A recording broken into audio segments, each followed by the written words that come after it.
عقل کا کچھ یہی حال ہے. اللہ جل جلالہ وعم نوادہ کی کائنات میں غور کرو. غور کرنا ہے کائنات میں، ستاروں میں غور کرنا ہے، چاند میں غور کرنا ہے، سورج میں غور کرنا ہے، آسمان میں غور کرنا ہے، بادلوں میں غور کرنا ہے، سمندر میں غور کرنا ہے، درختوں میں غور کرنا ہے، مچھلیوں میں غور کرنا ہے، جانوروں میں غور کرنا ہے، زمین کے بارے میں غور کرنا ہے. قرآن خود کہتا ہے افلا ينظرون الى الابل كيف خلقت والى السماء كيف رفعت والى الجبال كيف نصبت والى الارض كيف سطحت. قرآن خود کہتا ہے کہ غور کرو تم. افلا ينظرون الى الارض، زمین پر غور کرو، زمین کے بارے میں غور کرو. افلا ينظرون الى الابل كيف خلقت، اونٹ کے بارے میں غور کرو. والى السماء كيف رفعت، آسمان پر غور کرو، آسمان کے بارے میں غور و فکر کرو. وَإِلَى الْأَرْضِ كَيْفَ سُطِحَتْ، زمین کے بارے میں غور و فکر کرو. وَإِلَى الْجِبَالِ كَيْفَ نُصِبَتْ، پہاڑوں کے بارے میں غور و فکر کرو. پھر اللہ جل جلالہ وعم نوادہ کائنات کی مختلف چیزوں کو بیان فرماتے ہیں قرآن میں، اور ارشاد فرماتے ہیں کہ ان فی ذلک لآیات لقوم یتفکرون. یہ جو اوپر میں نے چیزیں بیان کی ان میں نشانیاں ہیں بڑی بڑی اللہ کے وجود پر اور اللہ کی وحدانیت پر ان لوگوں کے لیے جو غور و فکر کرتے ہیں.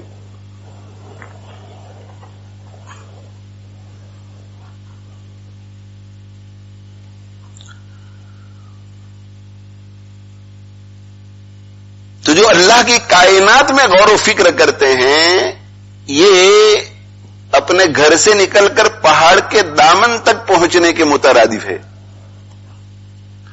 اور جو اللہ جل جلالہ وعم نوالہ کی ذات اور اللہ کی صفات کے بارے میں غور و فکر شروع کر دیتے ہیں،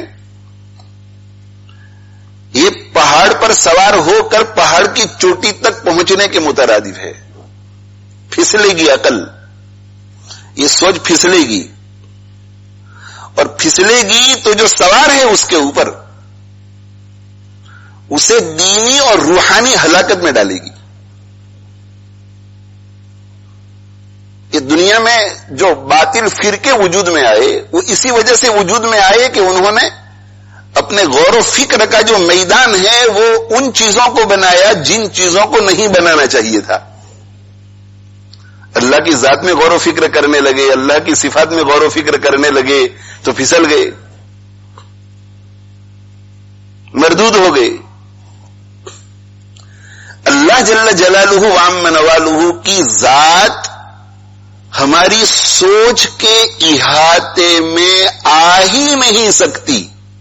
اللہ تعالی شانہ کی صفات ہماری سوچ کے احاطے میں آ ہی نہیں سکتی.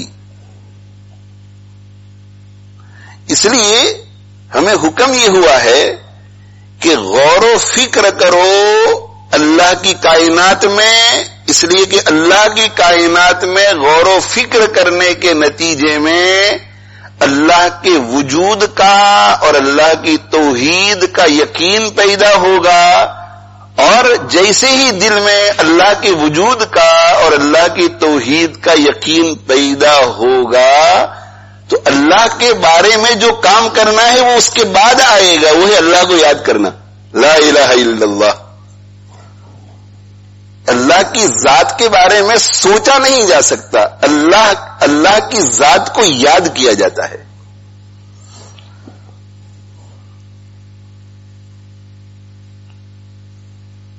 ان فی خلق السماوات والارض واختلاف اللیل والنہار لآیات لأولی الالباب. ان فی خلق السماوات والارض، آسمانوں اور زمینوں کی پیدائش میں، واختلاف اللیل والنہار، اور رات اور دن کے ایک دوسرے کے پیچھے آنے میں، لآیات، نشانیاں ہیں، لأولی الالباب، عقل والوں کے لیے. اور یہ عقل والے کون ہیں؟ الذین یذکرون اللہ، جو اللہ کو یاد کرتے ہیں، اللہ کی ذات کے بارے میں غور و فکر نہیں کرتے. جو اللہ کو یاد کرتے ہیں، قیاما وقعودا وعلی جنوبہم، کھڑے کھڑے اور بیٹھے بیٹھے اور لیٹے لیٹے، یعنی ہر حال میں. اس لیے کہ انسان یا تو کھڑا ہوگا یا بیٹھا ہوگا یا لیٹا ہوگا، ہر حال میں.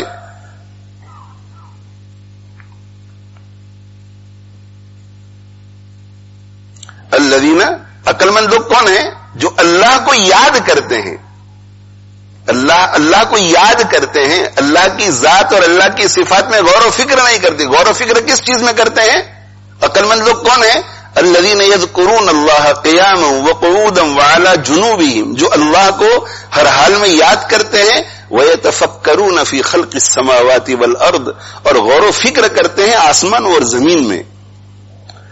اور غور و فکر کے نتیجے میں کہتے ہیں کہ ربنا ما خلقت ھذا باطلا، یہ ہمارے پروردگار، آپ نے ان سب چیزوں کو باطل اور بیکار پیدا نہیں کیا ہے.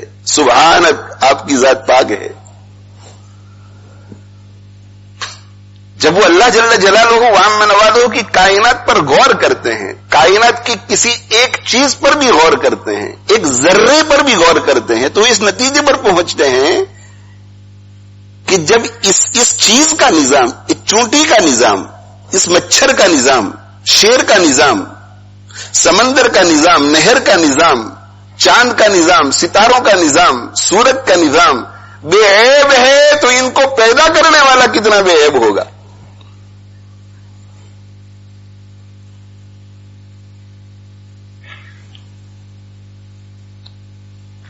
یہ دنیا میرے بھائیوں کیف متفق نہیں چل رہی ہے. کوئنسیڈنس دنیا میں کچھ بھی نہیں.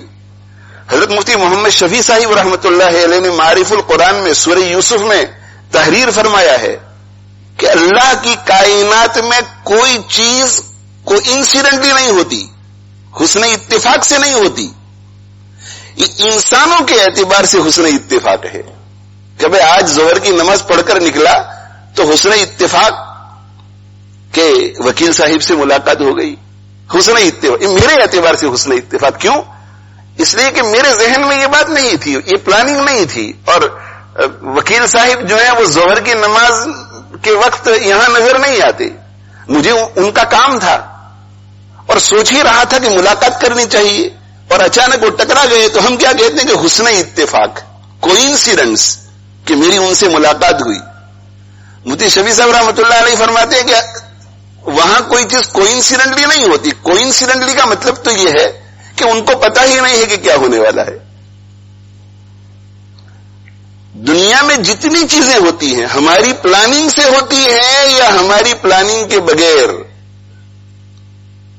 اللہ کی طرف سے ہر چیز پلاننگ سے ہوتی ہے.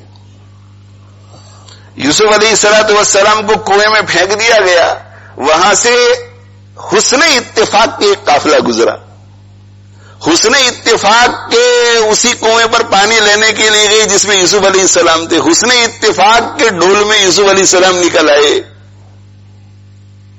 تو مفتی شفیع صاحب رحمۃ اللہ علیہ ارشاد فرماتے ہیں کہ ہمارے اعتبار سے حسن اتفاق ہے، کوئنسیڈنٹلی ہے. اللہ جل جلالہ وعم نوالہ کی طرف سے پوری پلاننگ تھی، اس لیے کہ یوسف علیہ السلام کو کنعان کے کنویں سے نکال کر مصر کے تخت پہ بٹھانا تھا.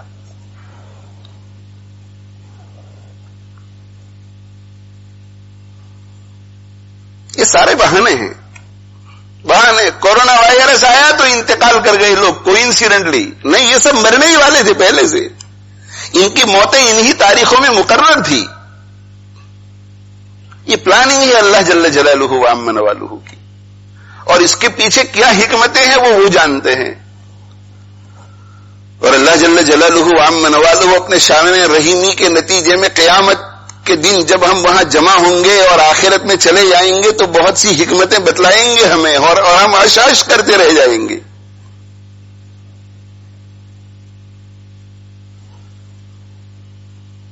ان فی ذلک لآیات لأولی الالباب الذین یذکرون اللہ قیاما وقعودا وعلی جنوبہم ویتفکرون فی خلق السماوات والارض ربنا ما خلقت ھذا باطلا سبحانک. آپ کی ذات پاک ہے، آپ کی ذات پاک ہے، آپ کی ذات پاک ہے، آپ کی ذات پاک ہے. اتنی پاک کہ اس کی عبادت کا حق ہم نااہلوں سے ادا نہیں ہو سکتا. آپ کی ذات پاک بے عیب اور ہمارا سجدہ عیب والا، آپ بے عیب اور ہمارا رکوع عیب والا، آپ بے عیب ہمارا طواف بھی عیب والا، آپ بے عیب ہماری تسبیح بھی عیب والی، ہماری تحمید بھی عیب والی، ہماری تحلیل بھی عیب والی.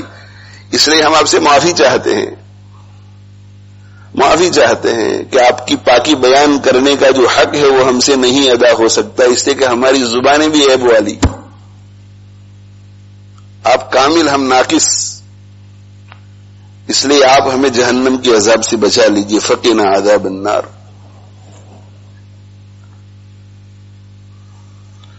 اللہ کی کائنات میں غور کرو اور اللہ کا ذکر کرو. اللہ کی کائنات میں جتنا غور کرو گے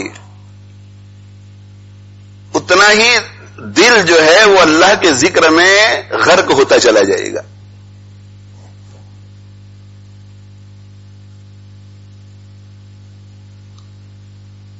تو غور و فکر کا ایک میدان یہ ہے، کائنات، اللہ کی مخلوقات. وَفِي الْأَرْضِ آيَاتٌ لِّلْمُوقِنِينَ، زمین میں نشانیاں ہیں ان لوگوں کے لیے جو یقین رکھتے ہیں. وَفِي الْأَرْضِ آيَاتٌ لِّلْمُوقِنِينَ وَفِي أَنفُسِكُمْ، اور خود تمہارے جسموں میں بھی نشانیاں ہیں اللہ کے وجود کی اور اللہ کی وحدانیت کی.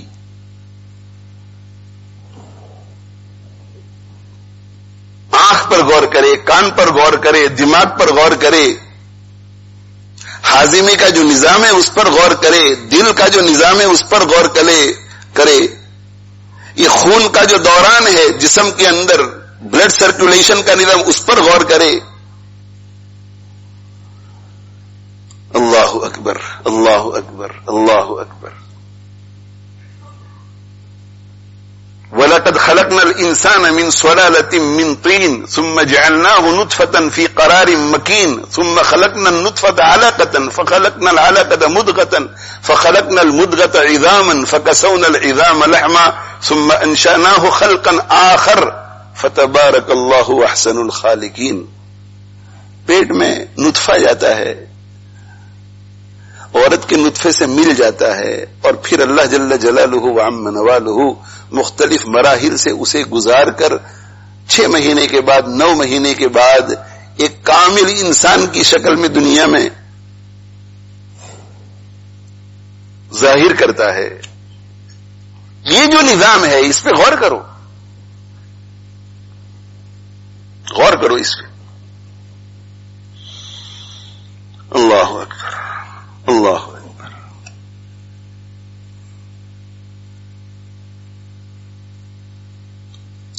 تو کائنات پر غور و فکر کرنا ہے. غور و فکر کا ایک میدان کائنات ہے، غور و فکر کا ایک میدان مخلوقات ہیں. مخلوقات میں خود انسان بھی شامل ہیں. تو مخلوقات میں غور و فکر کرنے سے اللہ کے وجود کا اور اللہ کے ایک ہونے کا یقین پیدا ہوگا. وفی کل شیء لہ آیۃ تدل علی انہ واحد. ہر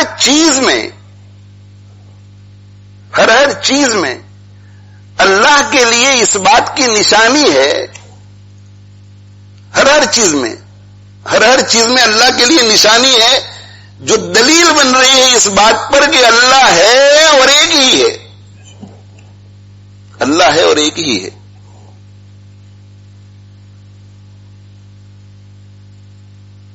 اس لیے کہ انسان اشرف المخلوقات ہے. یہ پوری دنیا کا اتفاق ہے. جو اللہ کو نہیں مانتے وہ بھی کہتے ہیں کہ انسان سے بڑھ کر کوئی نہیں. لیکن انسان کا جو بنایا ہوا نظام ہے اس میں بھی خلل واقع ہو سکتا ہے. تو یہ کیسے ہو سکتا ہے کہ ایک نظام بغیر کسی نظام چلانے والے کے بغیر خلل کے چل رہا ہے؟ یہ کیسے ہو سکتا ہے؟ جو اشرف المخلوقات ہے وہ کسی نظام کو کنٹرول کرنے کی کوشش کرے اور اس میں آگے پیچھے ہو سکتا ہے. تو ایک ایسا نظام جو بغیر کنٹرول کرنے والے کے چل رہا ہے اور اس میں خلل واقع نہ ہو، یہ کیسے ہو سکتا ہے؟ 15 سال سے 1 جنوری کو، 1 جنوری کو سورج جتنے بجے طلوع ہو رہا ہے انگلینڈ میں اتنے ہی بجے طلوع ہوتا رہا ہے، انڈیا میں جتنے بجے طلوع ہو رہا ہے اتنے بجے ہی ہوتا ہے، پاکستان میں جتنے بجے اتنے بجے ہی ہوتا ہے، سعودی عرب میں جتنے بجے اتنے بجے ہی ہوتا ہے، اور وہ نظام اتنا مستحکم اتنا مستحکم اتنا مستحکم اتنا مستحکم کہ اب انسانوں کو عقل دی، انہوں نے ایسے آلات اور ٹولز بنائے، ان کو اس نظام پر اتنا یقین ہے کہ وہ پہلے سے کہہ دیتے ہیں کہ سن اکلپس فلاں تاریخ کو ہوگا اور مون اکلپس فلاں تاریخ کو ہوگا، اتنے بجے شروع ہوگا اتنے بجے ختم ہوگا، اس سے 1 منٹ پہلے نہیں ہوتا، اس سے 1 منٹ بعد نہیں ہوتا، اس لیے کہ اللہ کا انکار کرنے والے جتنے بڑے بڑے سائنٹسٹ ہیں ان کو خود کو یہ پتا ہے کہ اوپر والا نظام کچھ ایسا ہے کہ اس میں آگے پیچھے نہیں ہو سکتا، وہ مانتے نہیں اللہ کو مگر ان کو یہ یقین ہے، اس لیے پہلے سے کہہ دیتے ہیں، 20 سال پہلے 25 سال پہلے 30 سال پہلے ان کو سب پتا ہوتا ہے کہ مون اکلپس کہاں ہوگا، کس وقت ہوگا، کتنے بجے شروع ہوگا، کتنے بجے ختم ہوگا، کیوں؟ اس لیے کہ اس میں آگے پیچھے نہیں ہوتا، اور ٹرین اسٹیشن پر ہم کھڑے ہیں، کمپیوٹرائز زمانہ ہے، وہ گھڑی بھی کمپیوٹرائز ہوتی ہے اور وہ بتا رہی ہے گھڑی کہ 10 منٹس پاس 4 پر ٹرین آ رہی ہے، 10 منٹس پاس 4 پر آ رہی ہے، 10 منٹس پاس 4 پر آ رہی ہے، اور اچانک ہو جاتی ہے 11 منٹس پاس 4 اور اچانک 15 منٹس پاس 4. انسان جو اشرف المخلوقات ہے، جو سب سے اچھا نظام اس کائنات میں چلا سکتا ہے، اس کو اپنے نظام پر 100% کنٹرول نہیں، تو یہ کیسے ہو سکتا ہے کہ ایک ایسا نظام اور اتنا بڑا نظام وہ کسی چلانے والے کے بغیر پورے کنٹرول کے ساتھ چل رہا ہے؟ کیسے ہو سکتا ہے؟ افلا تتفکرون، کیا تم غور و فکر نہیں کرتے؟ اللہ پوچھتے ہیں افلا تتفکرون. لیکن بات یہ ہے کہ انسان اعراض کر رہا ہے، غور و فکر نہیں کر رہا ہے. اللہ شکایت کرتے ہیں وَكَأَيٍّ مِّنْ آيَةٍ فِي السَّمَاوَاتِ وَالْأَرْضِ يَمُرُّونَ عَلَيْهَا وَهُمْ عَنْهَا مُعْرِضُونَ. اللہ شکایت کرتے ہیں وَكَأَيٍّ مِّنْ آيَةٍ، کتنی نشانیاں ہیں، فِي السَّمَاوَاتِ وَالْأَرْضِ، آسمان اور زمینوں میں کتنی نشانیاں ہیں، يَمُرُّونَ عَلَيْهَا، ان پر سے ان کا گزر بھی ہوتا ہے، دیکھتے ہیں روزانہ، لیکن چونکہ غور و فکر نہیں کرتے، وَهُمْ عَنْهَا مُعْرِضُونَ، وہ اس کی طرف توجہ نہیں کرتے، غور و فکر نہیں کرتے، تو پھر کیا ہوتا ہے اس کا نتیجہ؟ وَمَا يُؤْمِنُ أَكْثَرُهُمْ بِاللَّهِ إِلَّا وَهُمْ مُشْرِكُونَ. ان میں سے اکثر ایمان نہیں لاتے اللہ پر. اللہ کی کائنات میں جب غور و فکر نہیں کریں گے تو اللہ کے وجود اور اللہ کی توحید تک کیسے پہنچیں گے؟ اس لیے وہ شرک میں مبتلا ہو جاتے ہیں.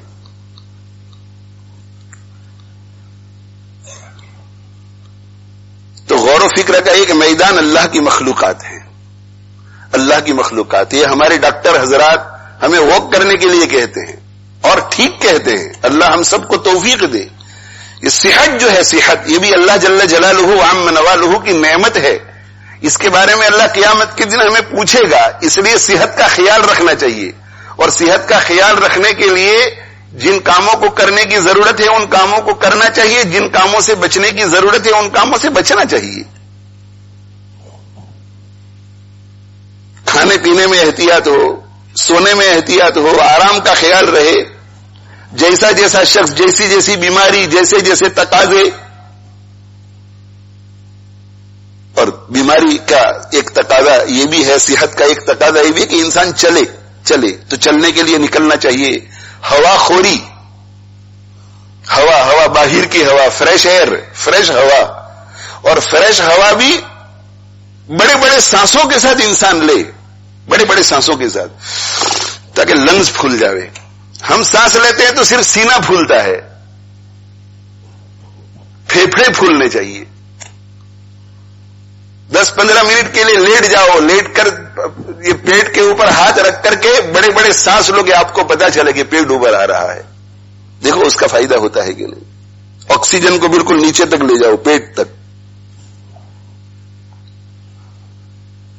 حضرت حکیم اختر صاحب رحمہ اللہ تعالی روزانہ صبح کو باہر ٹہلنے کے لیے نکلتے تھے. کوشش کرتے تھے کہ پارکوں میں جائے جہاں گرینری ہو، بہت فریش ہوا ہو. حضرت مولانا اسد مدنی صاحب رحمت اللہ علیہ روزانہ فجر کی نماز کے بعد پون گھنٹہ 1 گھنٹے کے لیے چلتے تھے.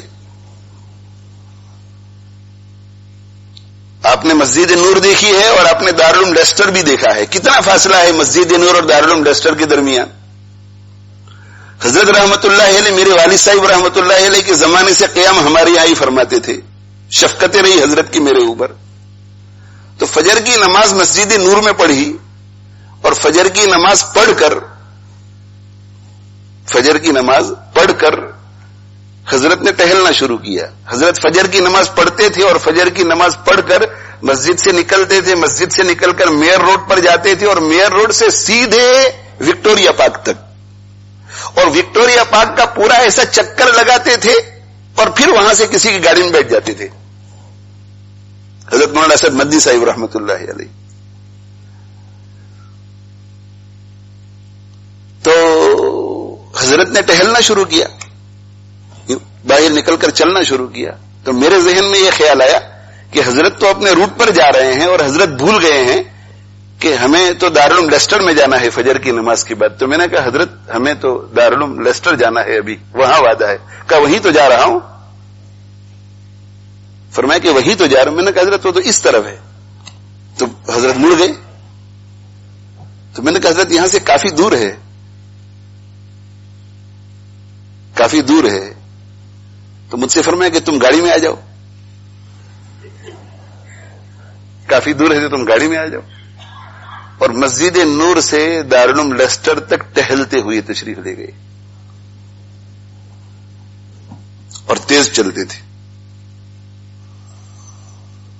مفتی تقی عثمانی صاحب دامت برکاتہم, مفتی رفیع عثمانی صاحب دامت برکاتہم شروع میں جب آتے تھے تو ہم نے ان کو دیکھا واک کرتے ہوئے. سلیمان بھائی علی کے یہاں ہمارے یہاں ختم بخاری شریف کے لیے تشریف لائے. حضرت سب سے پہلے ختم بخاری شریف کے لیے حضرت تشریف لائے تھے.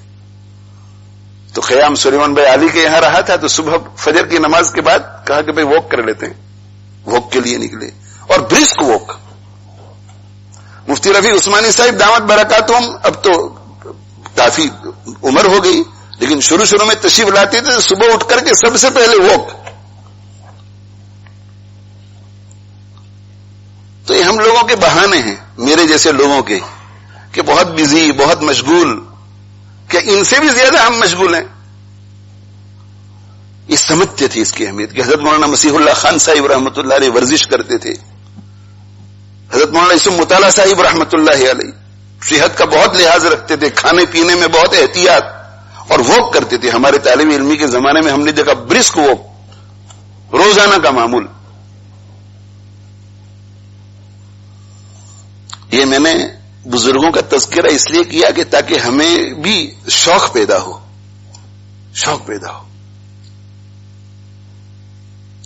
تو میں یہ عرض کر رہا ہوں کہ نکلو واک کے لیے, پارکوں میں جاؤ, ایسے وقت میں جاؤ کہ آنکھیں گناہ نہ کرے, اور دیکھو چلتے چلتے درختوں کو دیکھو. تو حکیم اختر صاحب رحمۃ اللہ علیہ کے بیچ میں بات رہ گئی. ایک مرتبہ حکیم صاحب رحمۃ اللہ علیہ کے ساتھ ہم صبح کو پارک میں گئے, سبھی حضرات تھے. تو حکیم صاحب رحمۃ اللہ علیہ جو ہے بڑے بڑے سانس لینے لگے پارک میں, اور یہ فرمانے لگے کہ 1,00,000 روپئے کی یہ ہوا ہے مگر کوئی کھاتا نہیں اس کو. 1,00,000 روپئے کی یہ ہوا ہے. حکیم تھے خود. 1,00,000 روپئے کی ہوا مگر اس سے کوئی فائدہ نہیں اٹھاتا.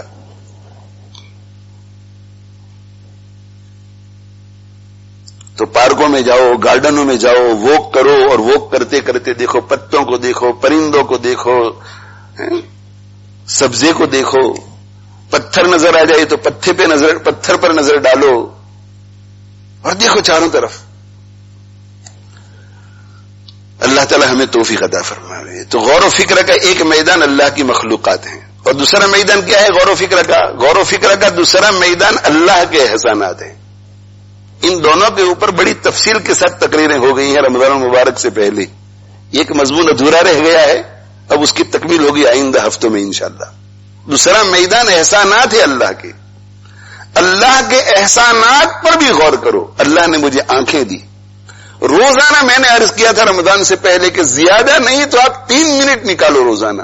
3 منٹ جیسے ذکر کے لیے وقت نکالتے ہیں, تلاوت کے لیے وقت نکالتے ہیں, 3 منٹ صرف. اگر 4, 5, 10 منٹ ہو جائے تو بہت اچھا. 3 منٹ کے لیے اللہ کے کسی بھی احسان پر غور کرو. آنکھوں پر غور کرو. آنکھیں کتنی قیمتی. اگر یہ آنکھیں چلی جائیں تو دنیا میں مجھے کہاں سے ملے گی؟ ہفت اقلیم کی سلطنت بھی کسی کو دے دوں تو مجھے آنکھیں نہ ملے. آنکھیں مجھے کہاں سے ملے گی؟ ان آنکھوں کی اگر بینائی چلی جائے تو میں کہاں سے لاؤں؟ اگر یہ آنکھیں نہ ہوتی تو میرا کیا حال ہوتا؟ میں لکھتا کیسے، پڑھتا کیسے، میں میرے والد کے چہرے کو کیسے دیکھتا، میں میرے بچوں کو کیسے دیکھتا، بیوی کو، شوہر کو کیسے دیکھتے، بیت اللہ کو کیسے دیکھتے، گنبد خضرا کو کیسے دیکھتے، قرآن کے حروف کیسے دیکھتے، اہل اللہ کو کیسے دیکھتے. بس ختم ہو گئی بات. دوسرے دن اللہ تعالی شانہ نے مجھے اتنی روزی دے رکھی ہے کہ رات کو سوتا ہوں تو صبح کی فکر نہیں ہوتی. اتنی روزی دے رکھی ہے کہ اگر نوکری چلی جائے تو 3 مہینے کی فکر نہیں ہوتی، 4 مہینے کی فکر نہیں ہوتی. اور میں اپنی زندگی کو دیکھتا ہوں تو ایک نوکری چھوٹتی ہے تو اللہ دوسری 3 مہینے کے اندر اندر دے دیتے ہیں. ایسا کبھی نہیں ہوا کہ مجھے کسی سے قرض لینا پڑا.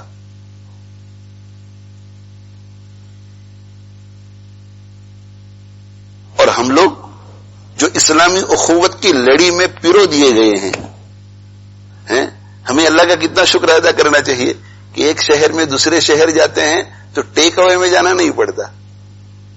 برمنگھم جاتے ہیں تو حبیب صاحب تیار ہیں، پریسٹن جاتے ہیں تو وہاں کوئی تیار ہے، بلیک بن جاتے ہیں وہاں کوئی تیار ہے، انڈیا جاتے ہیں تو وہاں کوئی تیار ہے. جہاں کہیں جاتے ہیں لوگ تیار. اور اللہ ہمارا اتنا خیال رکھتے ہیں کہ ایئرپورٹ پہ جو لوگ لینے کے لیے آتے ہیں وہ روٹی لے کر آتے ہیں.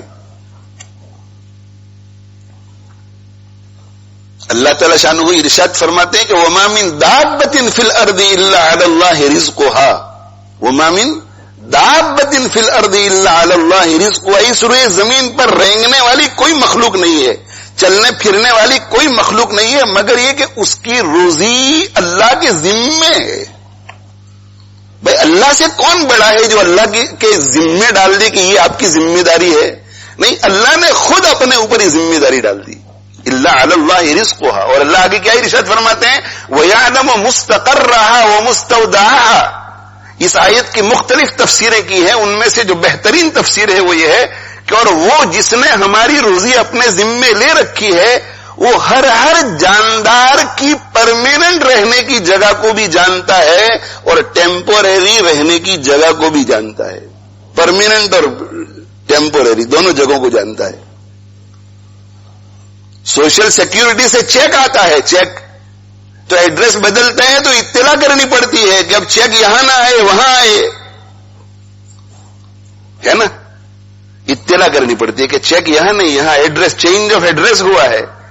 لیکن ہم لوگ ایک ایڈریس سے دوسرے ایڈریس پہ جاتے ہیں، ایک ملک سے دوسرے ملک میں جاتے ہیں. اللہ جل جلالہ عام نوادہ کو کہنا نہیں پڑتا کہ ایڈریس بدل رہا ہے، روزی وہاں پہنچانا. اور ٹیمپوریری کا کیا معنی؟ لاسٹ منٹ میں گھر کھانا پکا ہوا تیار ہے، بیوی کو کہا ہوا ہے کہ 7 بجے پہنچوں گا کھانے کے لیے، مگر 6:30 بجے ارادہ ہو گیا کہ نہیں فلاں دوست کو ملنے کے لیے فلاں شہر میں جانا ہے. تو ادھر بیوی کو فون کر دیا کہ میرے کھانے کا انتظار مت کرنا. وہاں کے بارے میں فکر نہیں ہوتی کہ وہاں جا کر کھانا کیا کریں گے. تو کیا وہ دوست کھلاتا ہے؟ دوست نہیں کھلاتا. اللہ جل جلالہ عام منوالہ کو معلوم ہوتا ہے کہ میرا بندہ وہاں پہنچنے والا ہے تو وہ ہماری روزی وہاں اللہ پہنچاتے ہیں. پرماننٹ اور ٹیمپوریری دونوں جگہوں کو اللہ جانتا ہے. میرے والد صاحب رحمۃ اللہ علیہ ہماری والدہ کو کبھی کبھی یہ فرمایا کرتے تھے کہ ہمارے گھر میں جو مہمان آتا ہے وہ ہمارا نہیں اپنا کھاتا ہے، ہمارا نہیں اپنا کھاتا ہے.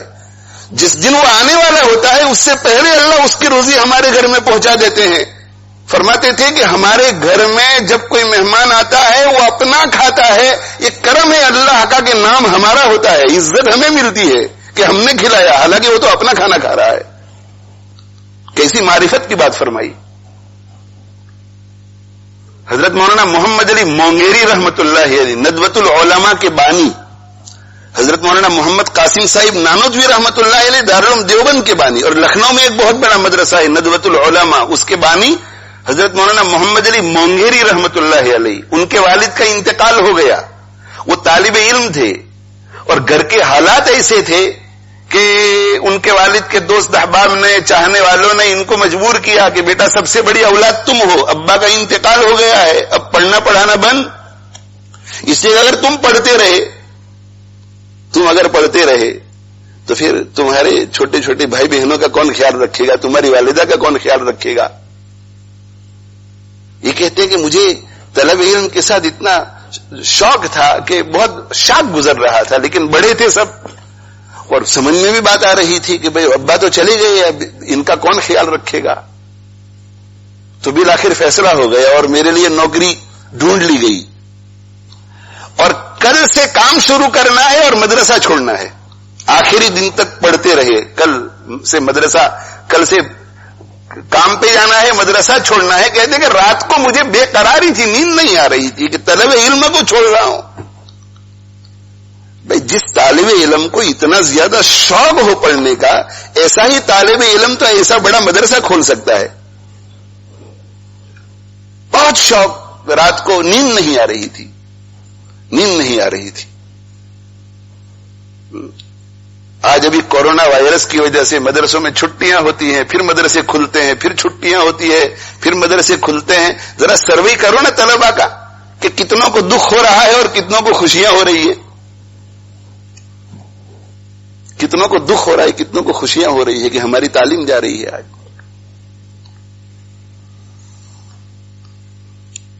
تو حضرت مولانا محمد علی مونگیری رحمت اللہ علیہ فرماتے کہ نیند نہیں آ رہی تھی، دل کو بہلانے کے لیے اپنے بستر سے اٹھا، بستر سے اٹھ کر کے چراغ جلایا اور چراغ جلا کر کے سوچا کہ کوئی کتاب پڑھوں، کام پر تو جانا ہی ہے کل، کتاب پڑھوں. تو حضرت امام غزالی رحمت اللہ علیہ کی احیاء العلوم ہاتھ میں آ گئی. ارادہ نہیں تھا احیاء العلوم پڑھنے کا، کچھ پڑھ لوں میں، سامنے جو چیز آئی یوں کھینچ لی اور کہا کہ اسے لے کر کے بیٹھ گیا اور میں نے اس کو کھولا. کسی چیز کو ڈھونڈ تو رہے نہیں تھے، دل کو بہلانے کے لیے کچھ بھی پڑھ لوں جو سامنے آ جائے. تو کہتے ہیں کہ جب میں نے کھولا تو سیدھی نظر پڑی ایک حدیث قدسی پر، نظر پڑی حدیث قدسی پر. اللہ تعالی شانہ اس میں ارشاد فرما رہے تھے کہ میرا بندہ بھی عجیب ہے. اللہ فرماتے میرا بندہ بھی عجیب ہے کہ جب میرے بندوں میں سے کوئی بندہ اس کی دعوت کر دیتا ہے تو وہ مطمئن ہو جاتا ہے. میری مخلوق میں سے کوئی مخلوق دعوت کر دیتی ہے اس کی تو مطمئن ہو جاتا ہے کہ شام کی اب ہمیں فکر نہیں کرنی ہے، شام کو تو ہماری دعوت ہے، شام کو ہمیں فکر نہیں کرنی، ہماری دعوت ہے. تو حدیث قدسی کا مفہوم یہ تھا کہ میرا بندہ عجیب ہے کہ جب میرے بندوں میں سے کوئی بندہ، کوئی مخلوق اس کی دعوت کر دے کہ کل شام کو تمہیں میرے یہاں کھانا کھانا ہے تو مطمئن ہو جاتا ہے کہ اب یہ کر لے گا. اور میں خالق اس کی پوری زندگی کی دعوت کر چکا ہوں، پھر بھی خالق پر اسے بھروسہ نہیں ہے. بھائی اللہ کی شکایت بجا ہے کہ نہیں ہے؟ اللہ کی شکایت بجا ہے کہ نہیں؟ یہ تعجب بجا ہے کہ نہیں؟ آج ہمارے ذہنوں میں یہ خیال آتا ہے کہ نہیں کہ اگر میں یہ نوکری نہیں لوں گا جو کہ ناجائز ہے، حرام ہے، تو کھاؤں گا کہاں سے؟ یہ ناجائز ہے، حرام ہے، کھاؤں گا کہاں سے؟ ہم ناجائز کام کرتے ہیں، ناجائز طریقے سے ہم کماتے ہیں اور ترغیب دی جاتی ہے، سمجھایا جاتا ہے، چھوڑنے کے لیے کہا جاتا ہے. کہتے ہیں کہ اگر یہ میں نے نہیں کیا تو کھاؤں گا کہاں سے؟ کھاؤں گا، یہ نوکری تجھے نہیں کھلاتی، اللہ کھلاتا ہے، اللہ کھلاتا ہے.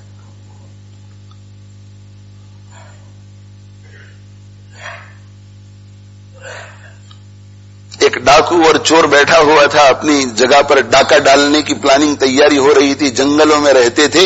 اچانک اس نے دیکھا کہ درختوں کے پیچھے سے، چھوٹے چھوٹے درختوں کے پیچھے سے ایک سانپ نکلا. تو دیکھتا رہا سانپ کو، اس نے اندازہ لگا لیا کہ یہ سانپ اندھا ہے. جنگلوں میں رہتا تھا، جنگلوں کی زندگی سے واقف تھا، اندازہ لگا لیا کہ وہ سانپ اندھا ہے. مان اس کے دل میں یہ خیال آیا کہ یہ اندھا سانپ ہے، کھاتا کیسے ہوگا؟ یہ خیال آیا، بس اس خیال کا آنا تھا کہ ایک چڑیا اڑتی ہوئی آئی.